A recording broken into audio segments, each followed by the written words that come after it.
প্ৰথম প্ৰশ্নটো আমাক সুধিছে অসমৰ ৰাজ্যিক নৃত্যটোৰ নাম কি?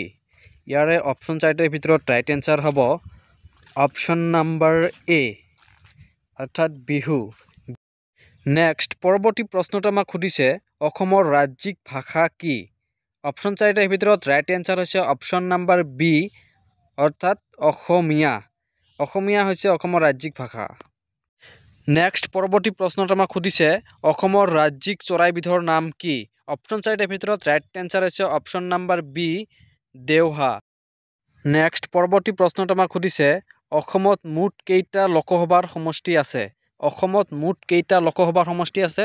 অপশ্যন চাৰিটাৰ ভিতৰত ৰাইট এনসাৰ হৈছে অপশ্যন নাম্বাৰ চি 14টা। নেক্সট পৰৱৰ্তী প্ৰশ্নটো আমাক সুধিছে অসমৰ আটাইতকৈ দীঘল ৰাষ্ট্ৰীয় ঘাইপথ কোনটো? অপশ্যন চাৰিটাৰ ভিতৰত ৰাইট এনসাৰ হৈছে অপশ্যন নাম্বাৰ এ NH-37।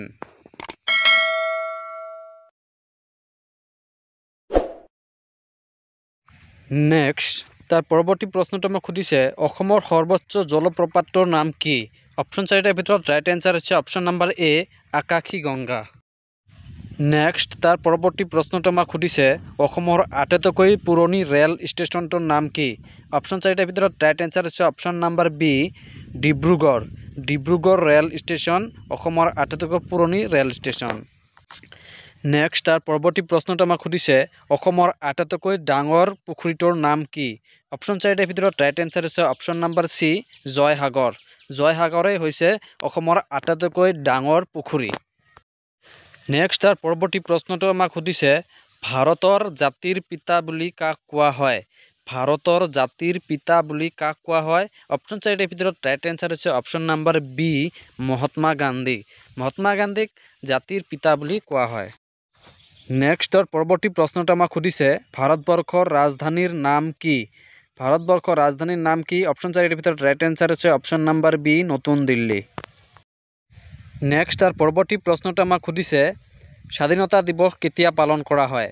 স্বাধীনতা দিৱস কেতিয়া পালন কৰা হয়? অপশ্যন চাৰিটাৰ ভিতৰত ৰাইট এনসাৰ হৈছে option number B 15 August. Next তাৰ পৰৱৰ্তী প্ৰশ্নটো আমাক সুধিছে ভাৰতত সূৰ্য প্ৰথমে কোন ৰাজ্যত উদয় হয়? অপশ্যন চাৰিটাৰ ভিতৰত ৰাইট এনসাৰ হৈছে option number B Arunachal Pradesh. Arunachal প্ৰদেশত সূৰ্য প্ৰথমতে উদয় হয়। নেক্সট তাৰ পৰৱৰ্তী প্ৰশ্নটো আমাক সুধিছে ইনচুলিনৰ প্ৰয়োগ কি ৰোগ নিৰাময়ৰ বাবে কৰা হয়? অপশ্যন চাৰিটাৰ ভিতৰত ৰাইট এনসাৰ হৈছে অপশ্যন নাম্বাৰ বি মধুমেহ। নেক্সট তাৰ পৰৱৰ্তী প্ৰশ্নটো আমাক সুধিছে আমলখিত কি ভিটামিন পোৱা যায়? অপশ্যন চাৰিটাৰ ভিতৰত ৰাইট এনসাৰ হৈছে option number D C vitamin পোৱা যায়। নেক্সট তাৰ পৰৱৰ্তী প্ৰশ্নটো আমাক সুধিছে ভাৰতৰ প্ৰথম ৰাষ্ট্ৰপতি কোন আছিল? অপশ্যন চাৰিটাৰ ভিতৰত ৰাইট এনসাৰ হৈছে option number B doctor Rajendra Prasad. Next তাৰ পৰৱৰ্তী প্ৰশ্নটো আমাক সুধিছে অসম জাতীয় পৰিষদ কেতিয়া গঠন কৰা হৈছিল? অসম জাতীয় পৰিষদ কেতিয়া গঠন কৰা হৈছিল?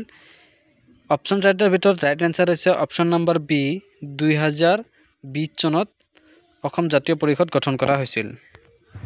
নেক্সট পৰৱৰ্তী প্ৰশ্নটো আমাক কৈছে কাগজৰ আৱিষ্কাৰ কোন দেশত হৈছিল? অপশ্যন চাৰিটাৰ ভিতৰত ৰাইট এনসাৰ হৈছে অপশ্যন নাম্বাৰ বি চীন। চীন দেশত কাগজৰ আৱিষ্কাৰ হৈছিল। নেক্সট পৰৱৰ্তী প্ৰশ্নটো আমাক কৈছে অসমৰ সৰ্ববৃহৎ ৰেল ষ্টেচনটোৰ নাম কি? অসমৰ সৰ্ববৃহৎ ৰেল ষ্টেচনটোৰ নাম কি? অপশ্যন চাৰিটাৰ ভিতৰত ৰাইট এনসাৰ হৈছে option number C Guwahati rail station. Next তাৰ পৰৱৰ্তী প্ৰশ্নটো আমাক কৈছে ৰংঘৰ কোনে নিৰ্মাণ কৰিছিল? ৰংঘৰ কোনে নিৰ্মাণ কৰিছিল? অপশ্যন চাৰিটাৰ ভিতৰত ৰাইট এনসাৰ হৈছে অপশ্যন নাম্বাৰ খ প্ৰতাপ সিংহ। নেক্সট পৰৱৰ্তী প্ৰশ্নটো কৈছে অসমৰ ৰাজ্যিক ফলবিধৰ নাম কি? অসমৰ ৰাজ্যিক ফলবিধৰ নাম কি? অপশ্যন চাৰিটাৰ ভিতৰত ৰাইট এনসাৰ হৈছে অপশ্যন নাম্বাৰ খ কাজি নেমু। কাজি নেমু হৈছে অসমৰ ৰাজ্যিক ফলবিধৰ নাম। বন্ধু বান্ধৱীসকল এনেকুৱা ধৰণৰ ভিডিঅ'সমূহ শেহতীয়াকৈ লাভ কৰিবলৈ আমাৰ এই চেনেলটো ছাবস্ক্ৰাইব কৰিব, এটা লাইক কৰিব, এটা কমেণ্ট কৰিব আৰু নিজৰ বন্ধু বান্ধৱীৰ মাজত ভিডিঅ'টো শ্বেয়াৰ কৰি দিব। সকলোৱে উপকৃত হ'ব।